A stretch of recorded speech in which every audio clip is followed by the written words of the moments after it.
Good evening, everybody. Welcome back to E&W Farms. Tonight we're going to work on something that's a little different.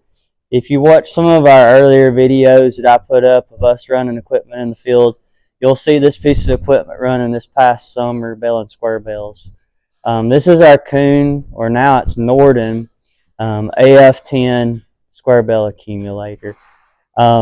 This will be our third or fourth season. I think maybe actually be the third full season. We got it 4 seasons ago.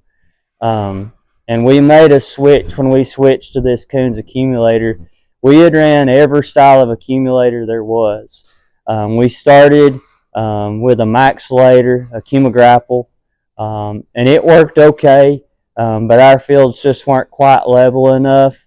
And we try to cut and leave about 6 inches worth of residue in the field so that our fields green back a lot faster. The accumulator would be a great application or a great fit if you're baling Bermuda hay, where your hay is going to be really short after you come through the field and mow it. And the Bermuda hay actually is a little slicker than the fescue hay that we cut in the part of the country we live in. So we used that for a year.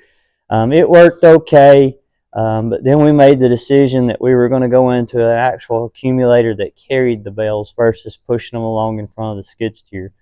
And after the accumulator, we went to a Holscher bale accumulator, and it was hydraulically driven.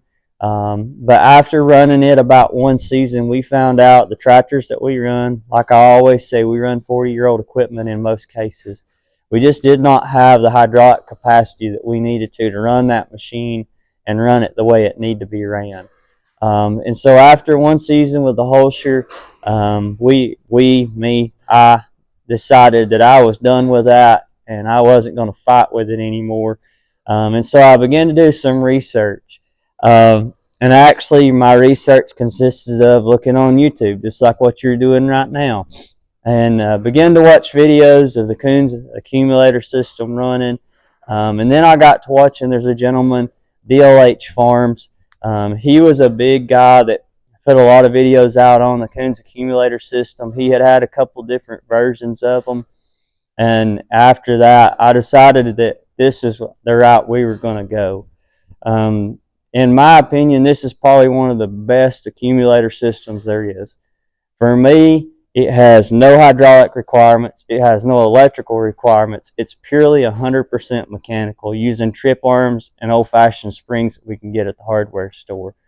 So I love it. It works really good for us with just running the older equipment or the newer equipment. Like I said, if you want to see this thing run, you go back to about my second video and you'll see it. And we're actually running it. We pull it behind a Case 8520 inline square baler, and usually it's paired to a New Holland 7740 that has the 16-speed power shift. And this combination with that tractor is just a sweet baling combination. And you can run it all day long and be comfortable all day. And then the power shift option in it is just, it makes it so much easier. But like everything, there is some, fine tuning that we have to do on this. In this past summer, I run into some issues. We've got about 3,000 squares, maybe 4,000 through this machine. And I was beginning to see some issues.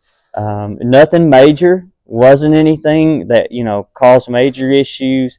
It was just simple things. The one incident that we ran into, when we made the switch to an inline square baler, your speed through the field changed, so that the tailgate, when the machine dumped the 10 bale pack, the tailgate didn't come all the way back down and latch down. So this past season, what we did is we actually took the triangle off the door, and we actually cut some thin triangles, more or less, and put in behind the main triangle for the slow moving emblem on the back of the accumulator, to give our tailgate a little extra weight so that when it does dump a pack, now you'll hear that door slam. But the issue that I've been working on, and the one that we're going to repair tonight, is when the 9th and 10th bale comes down, there's a push arm that has to come over that sets up the actual release for the dump on the 10th bale. And our arm that we had, when Kuhns manufactures this is solely a jam nut right here, this silver bolt, and there's a flat on this arm. And it works great because it allows you to adjust it. But the problem that we were running into was this jam bolt was turning on the flat of this arm. So this arm was not staying in its true position. So when hay would come down, it would actually cause the arm and the pivot to pivot from one another. And it was actually not releasing or pulling the set over for the trigger for the 10th bale to dump out. So while I had it out, this arm had actually gotten bent because of that. So I straightened this arm back up, and the next thing I done is I actually drilled a hole all the way through the solid shaft, and I tapped it so that my bolt that actually attaches to the arm, what used to be the jam bolt, is now threaded into that rod. Now I may regret that decision come summertime. It may be a bad decision. I don't know. But the one decision I am going to make to try to help if that is a bad decision and it breaks off is that I did not put a grade 8 fastener in this here. That's a grade 5. I think it's either grade 5 or just a standard hardware grade bolt. So I'm hoping by doing that it'll be soft enough if it is and does break off that I'll be able to drill it and get it out with a set of easy outs. Like I said, it's my decision. I may regret it. I'll let you know if I regret it. But when I did that, it took away all the play in that shaft. So now that I've got this done, I'm ready to put it back in the machine. And then I'll show you another update that we're going to do to this to try to help make this thing trip this 9th and 10th bale to make it actually dump out. And then one day when the sun's shining here in a couple weeks and we get ready to go to the hayfield, I'll hook it all up. And I'll explain it to you when you actually get in the field on how it works and you can see it better. It's kind of like tucked away in the barn. So let me grab us some tools. We need to put this back in, and I'll move y'all closer so you can see a little better, and then we'll go further.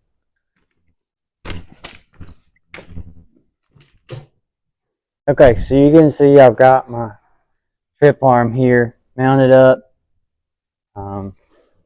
I wound up having to do just a little bit of adjustment to get it to go on there. See if I can tighten my jam bolt here. I think it's going to be one. I'm going to need about 5 arms to do it.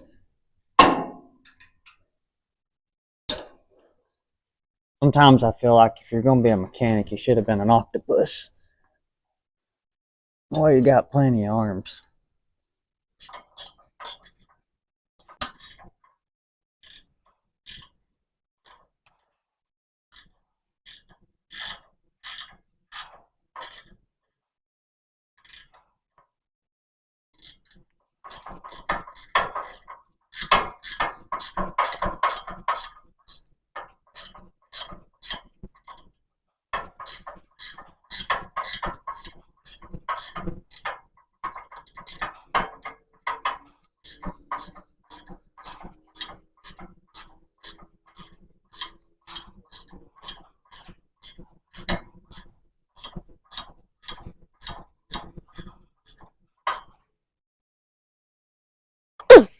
Okay.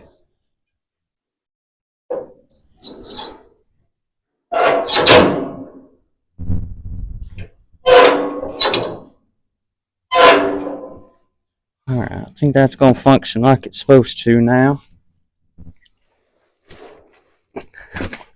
Next thing we're going to do,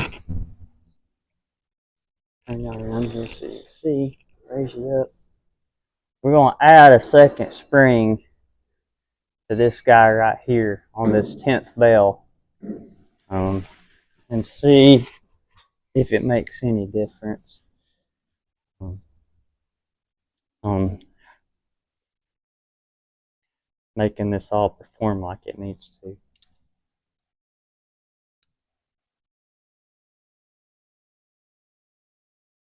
The thing about these Kuhns accumulators, I said whenever I started this video, you can literally walk into any hardware store that has a spring selection, and every spring that's on this thing is available.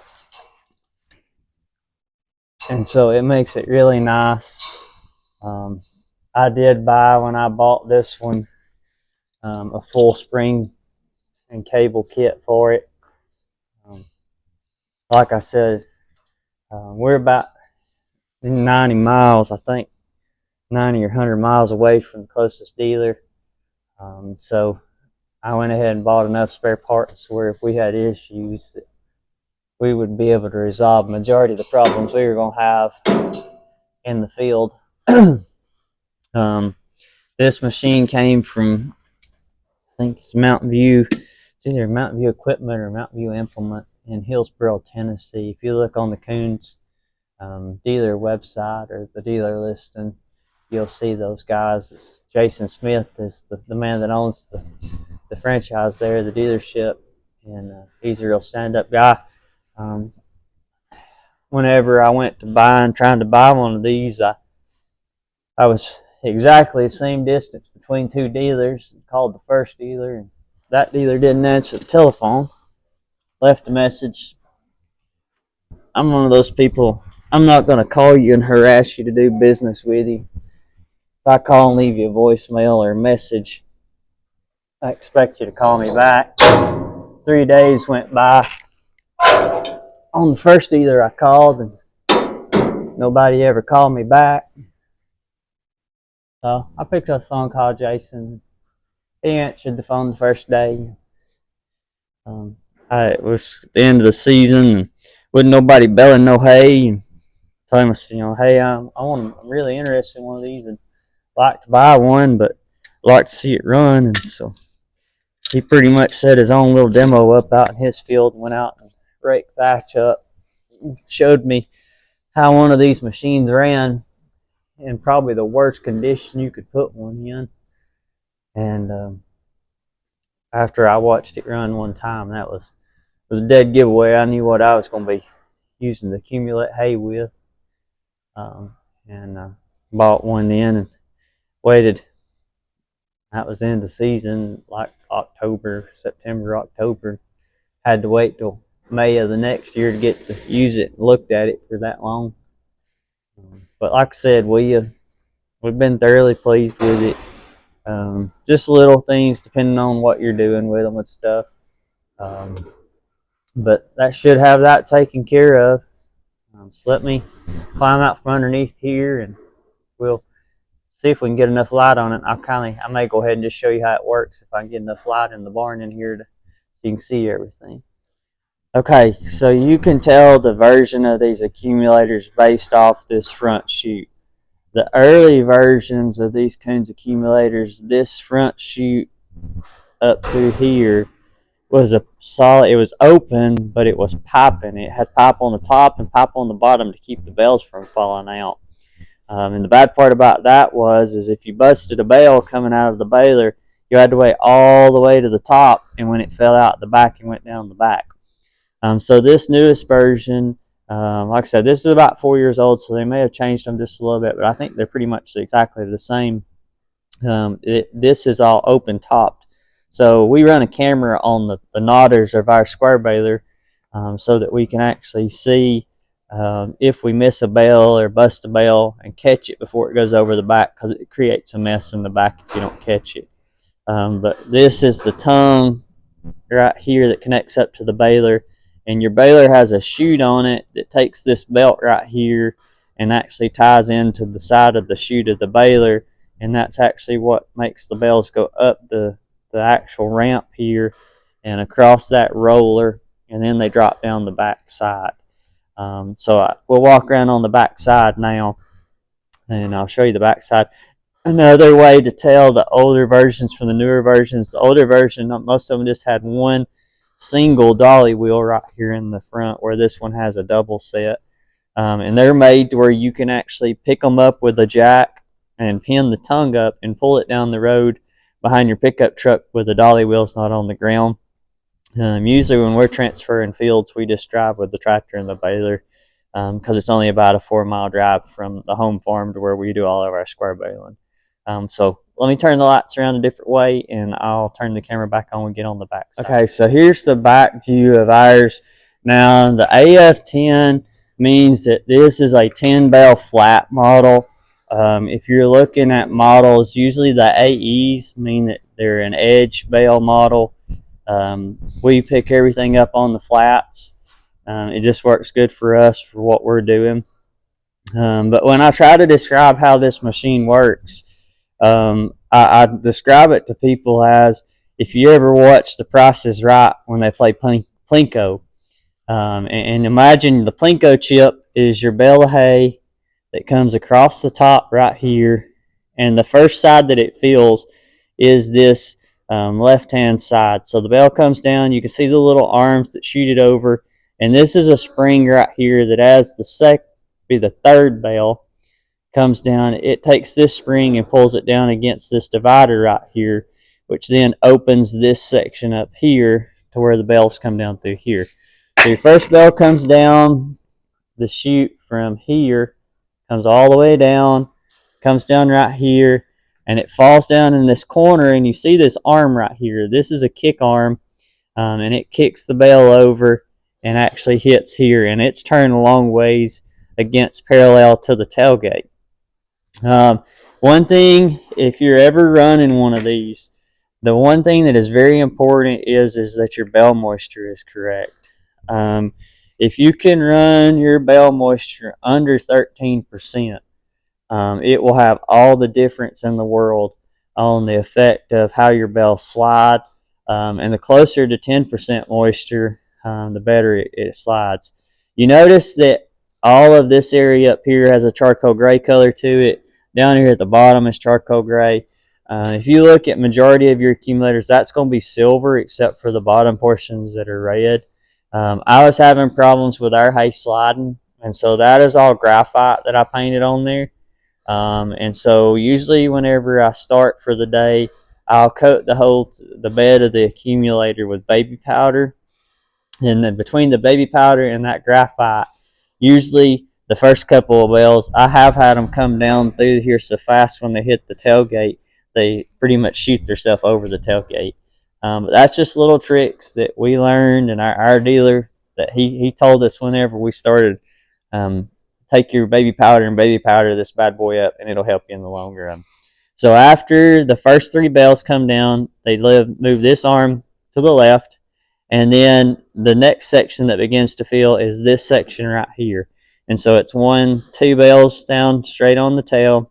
It flips this lever here, which flips that top gate right there over to the left.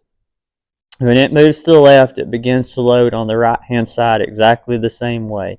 So that would be bale, let me count, 6, 7, and 8.